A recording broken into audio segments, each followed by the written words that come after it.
Welcome to the Nonprofit Report, your update on nonprofit organizations, issues, and leaders. I'm your host, Mark Oppenheimer. Today, we're discussing the impact that trees have in urban settings, and in particular in the great city of Houston, with our special guest, Barry Ward, Executive Director of Trees for Houston in Texas. And Barry, thank you so much for joining us. Thank you, Mark. It's an honor to be here. So, first of all, I love Houston. We were talking before the show about all the great arts organizations, the great businesses, the sports teams, a terrific and diverse culinary scene. And so I want to talk a little bit about trees because, we all take trees for granted until we walk down a street without them. That's exactly right? right. Vegetation for granted until there are no more parks, right? Yeah. So if we're going to live in urban settings and we're becoming increasingly sensitized due to climate change to the floods and how that works, we're becoming increasingly sensitized to the fact that all of a sudden there are no birds anymore because heat are causing species to move and so on. Talk a little bit about sort of the impetus for Trees for Houston, how you were founded, and what your programs are today. Yeah, so I'll start by saying that's an astute observation. It's often how we sell our mission. So back in the early 80s, a few affluent, influential attorneys saw exactly what you described, a slow degradation, sometimes not so slow, degradation of urban green assets. And they honed in on trees and so decided they wanted to do something about it. And for 15 years or so, more than that even, they got very good at planting very well organized, orderly, architecturally rendered plantings in high net worth neighborhoods. And they were doing good work, expensive work, and they just didn't have much interest in expanding it too far out of these beautiful, orderly street tree plantings. But they did yeoman's work, and most importantly of all, they got the organization going. And then in and around 2007 or so, they were having a sea change could just kind of be sniffed on the wind. And they found me via a search, although I was already in Houston. I'm not a tree person by academic background. Well, you were the executive director of the Texas Battleship. I was. I'm a historian by academic training, and my career started in an art and history museum in California. So I have a varied nonprofit background, but based on the feedback, they brought me in based on ability to wear a bunch of different hats, manage projects, manage small business, of course, fundraise. I very quickly certified as an arborist, so I had some topical knowledge. That was the easy part. There are plenty of people who already know all about trees. I don't need to be the next one. So they brought me in based on that skill set, fundraising, expansion. How do we make this a pan-demographic solution or amelioration, at least to the urban sprawl problems of Houston? So let me just sort of break in there, because you've made a couple of points I just want to shed some light on them. First of all, the impetus for this was very much about certain neighborhoods, probably where these attorneys were living or adjacent to where they were living. And they basically made a very, very cold-blooded calculus. Those neighborhoods, the property values are going to go down if there are no green spaces. That's exactly right. Right? That is as succinctly and well put as it gets. It doesn't mean that the work was bad for some reason, because that was the impetus. That to me is a neutral impetus, right? A neutral motivation. But the fact is, we can apply that calculus to every neighborhood. Right. And what the entire city of Houston, right? That's exactly right. And what I've always believed, and now the science and the data proves, is that there are a myriad of other benefits besides the financial that come with it. Better water, better air, better microbiology, better macrobiology, better psychiatric health, lower instances of respiratory illness, things. This is all data driven. It's not. Shade, Exactly. just shade. You know, And, when I'm and walking and it's high summer and I'm perspiring like crazy because it's Houston, it's summer, right. right? I want some shade for goodness sakes. Right. And even outside of the shade, a very one of the simplest ways to look at things that are green, trees in particular, is it's not just under the shade that it cools it. Everything that is alive and green has chlorophyll. That used to be heat energy.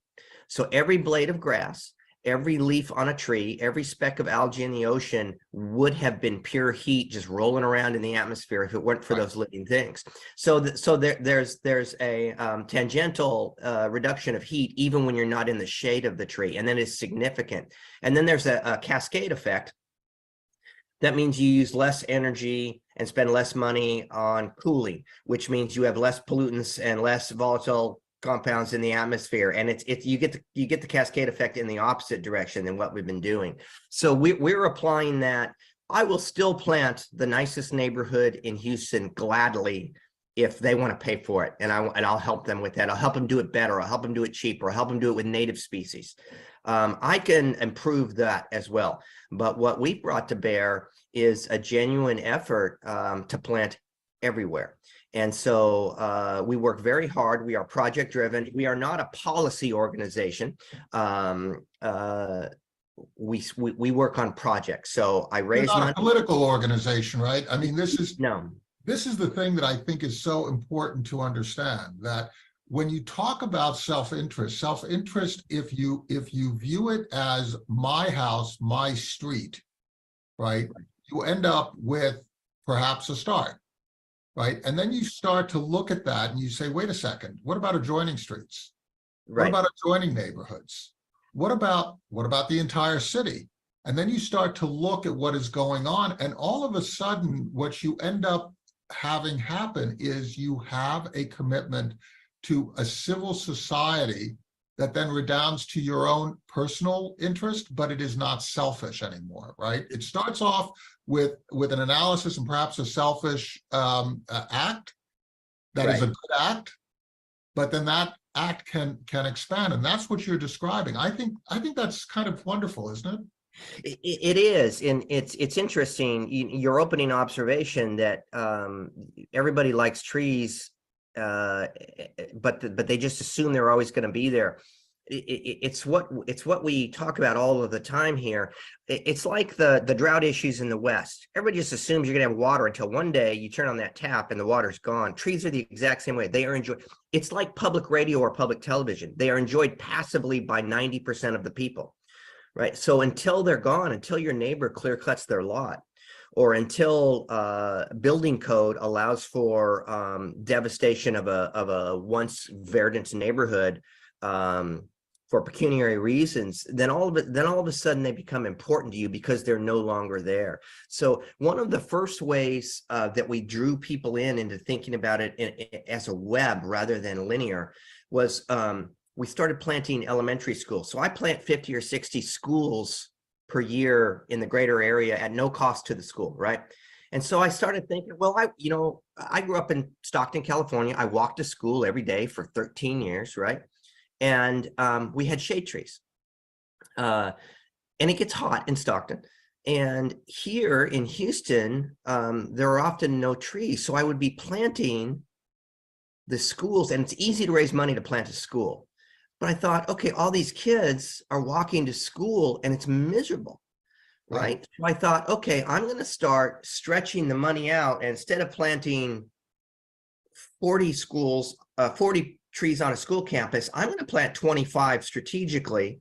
And then I'm going to take the other 15 and I'm going to stretch them out on the blocks surrounding the school so that you have a webbed network a spider web of shaded streets for these kids to walk down. And when if their parents pick them up, the parents can park in the shade in the afternoon and maybe not have to keep their cars running for the heat, that sort of thing. So when you start to think about these things as part of a spider web, as part of rather than a dot on a map, it has the effects blossom They aggregate, and they do a bunch of things for the psyche. I know it sounds kind of like warm, fuzzy nonprofit claptrap, but it's so true. It's profoundly true. I'm a data-driven person, and quite simply, it works. So when you were doing this, were you primarily serving public schools or independent schools, or how? Primarily public schools. I'll happily do private schools. I do a lot of charter schools when they're available. If it's a school, You'll do it. and they ask me for trees, I'll do it. No questions asked. They're on the list and they're going to get their trees.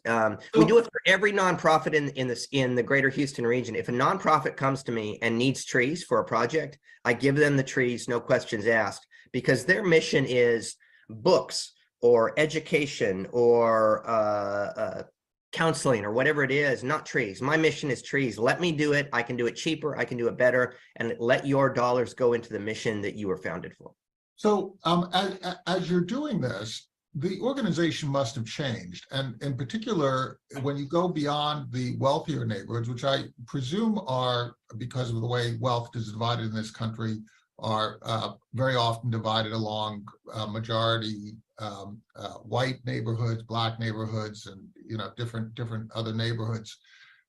I'm assuming that as you're going beyond the wealthier neighborhoods, that all of a sudden your organization changes, your staff changes, the way people are interacting with each other, the community meetings must have changed. I mean, if a group of lawyers who must have had a reasonably good income to start this thing off, I'm sure that group of lawyers looked different, had a different life experience, were different ethnicities than the people that you're serving now. So talk a little bit about how that change happened, because one of the things that I'm really fascinated by is that people are just basically solving a problem. They're going about their business. They're going about taking their sensibility and translating it. And over time, as they think about how to extend that sensibility to embrace other people, you do have social change happening. You're not in the social change business?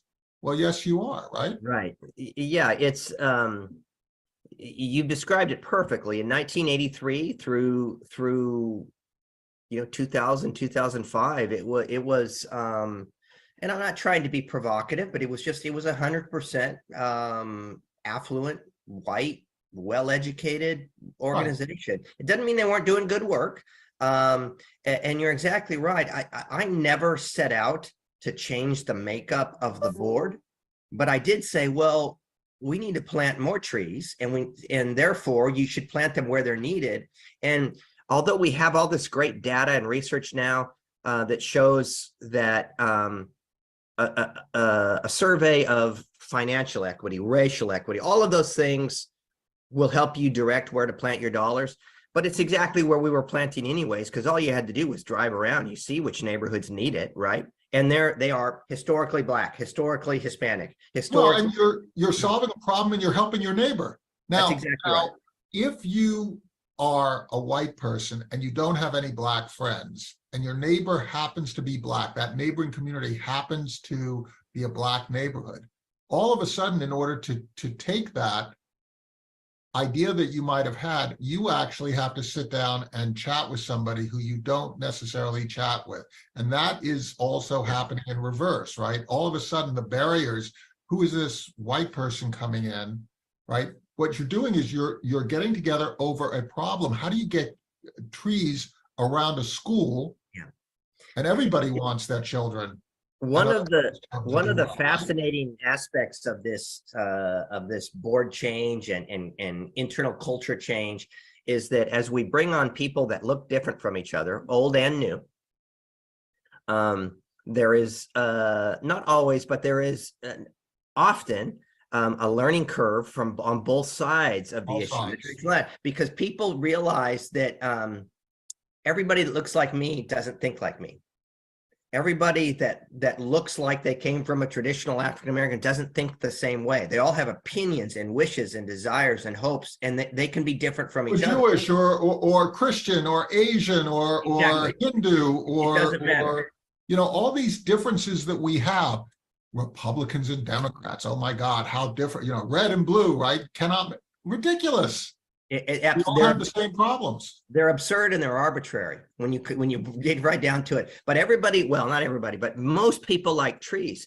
So these changes came about kind of organically, kind of not. So what I needed, I worked to get a board that just couldn't write checks.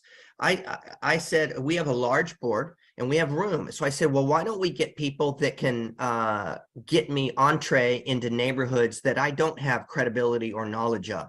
So that immediately met people that look different from me.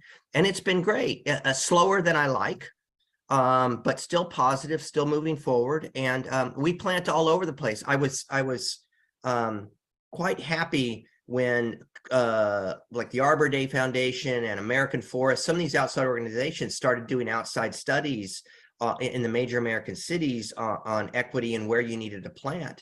And they were very concerned that organizations like us weren't planting anywhere but already wealthy neighborhoods.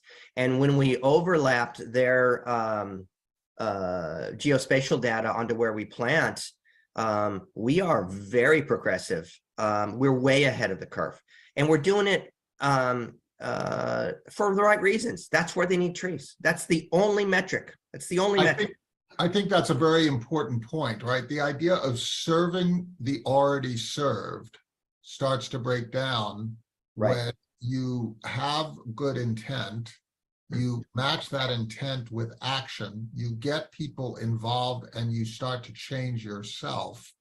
And then you have the data to communicate out, hey, look, this is the direction we want to continue to go, help support us. So how do you deal with some of the financial challenges? Because one of the things that I'm very concerned about is the fact that with money comes an agenda, right? With money comes priorities.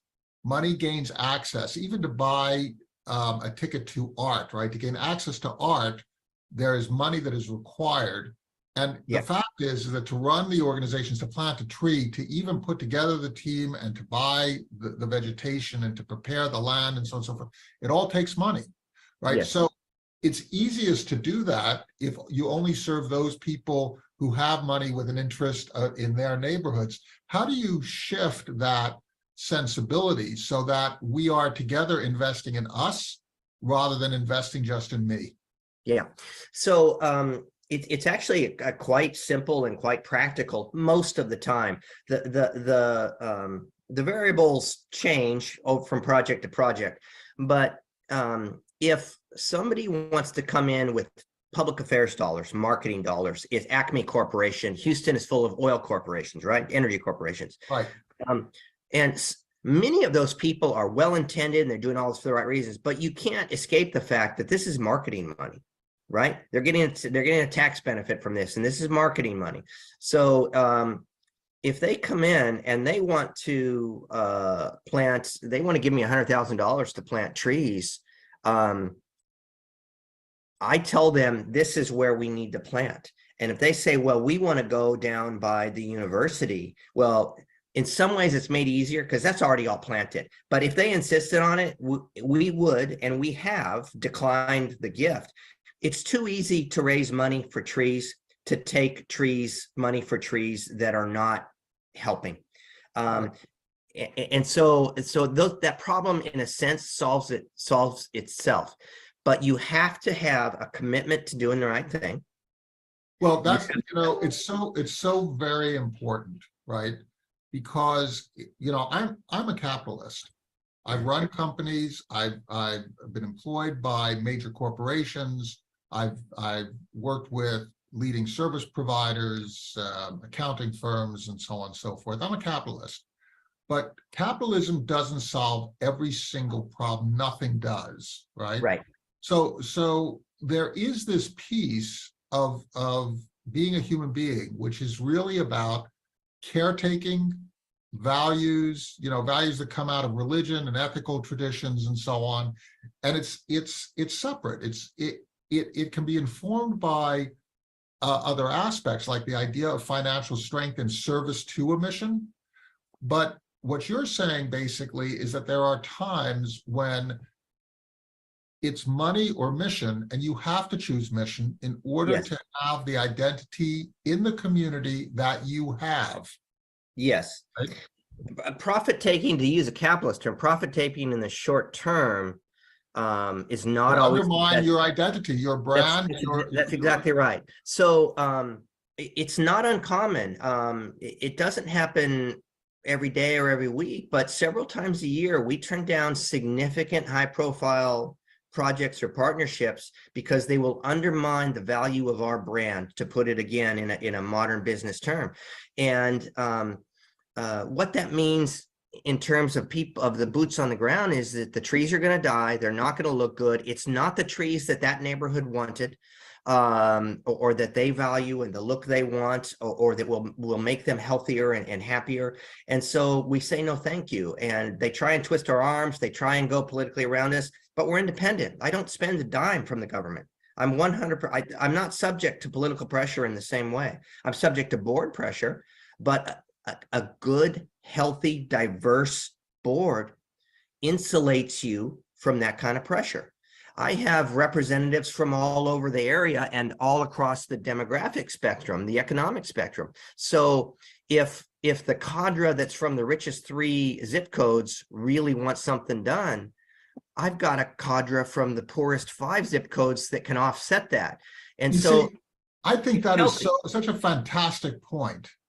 That is right. Such a fantastic point. I deal, as you do, with really passionate, intelligent, high-powered people, right? Yeah. People who are used to getting their way.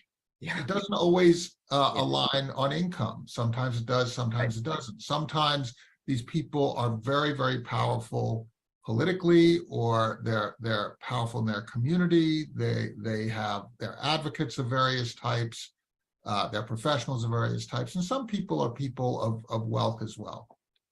The best results are when, even though those people are impatient about talking with somebody with an opposing view, when they actually do that and they argue it out and they come to some sort of a solution that meets the requirements of the different sensibilities as opposed to a unitary sensibility. Don't you find that to be true as well? It is 100% true. And if in the end, most of the people won't get 100% of their way, which is life. It is progress. It's how we move forward. But everybody walks away thinking they were heard, right? And that's all you can ask for in a boardroom. That's all you can ask for. Or in a marriage, right? Or in a right. partnership, or in a community, right? Exactly. You listen to other people. And so, back in 2008, not surprisingly, I got some pushback from certain quarters that I wasn't just doing beautiful street trees anymore on beautiful neighborhoods. Well, I kept doing them, but I was doing other things as well. And so the result of that friction point and the tension there has resulted in, 600,000 trees in the last 15 years. If you're willing to take that intellectual friction and turn it into movement forward, you take that energy from the static to the kinetic, then you've done something right. And all I am is maybe just a little bit of a shepherd. There are people all throughout my day who are smarter than me and better than me at everything we do. And 9 hours out of 10, I am the least important person in the room. But if I can just keep those people at a friction point that doesn't grind to a stop or doesn't break apart, then we've done our job and we move forward. I love this story. I'll give you one. I just talked the other day with somebody. I did a search years ago for a huge performing arts center that was going to be built. And I came in on the heels of a board break where people were so passionate. Some people wanted to go one way, some people wanted to go another way. And whichever way you went, you would have alienated some. So half the board left. And the person who I was talking to the other day, who was my client at the time, said that they had lost a $5 million grant over this whole thing. And there was a specific person who I had talked with at the time, and I talked with since.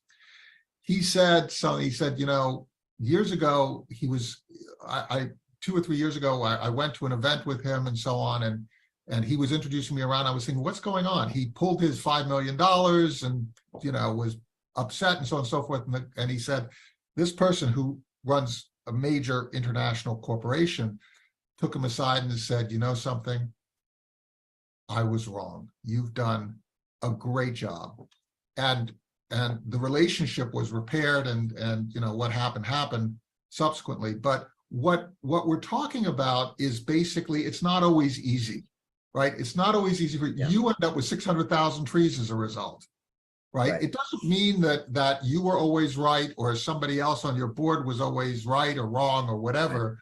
It means that sometimes you have to go through these processes in order to move forward, and then you keep your contacts, right? I'm sure that people who've argued against you in the past, there are those types of instances that are very similar to what I just relayed. There are, and it's very gratifying in a wholesome way, very gratifying. So and there are probably times when you also have to go to somebody else and say, hey, look, I was wrong. Absolutely. You will never move the mission forward in a meaningful way if your goal is to keep people happy or just keep your job. There has to be risk. There has to be. You have to try things that are untested or underfunded or difficult or out of somebody's wheelhouse. It's the only way to move forward in a meaningful way. I could have taken this job and kept it as it was, and it would have been great. We'd still be planting 1,000 trees a year. It'd be great. But we're going to do 70,000 trees this year. What we've accomplished, and it's just, again, there's no false humility here. I'm just a facilitator. That's all I do.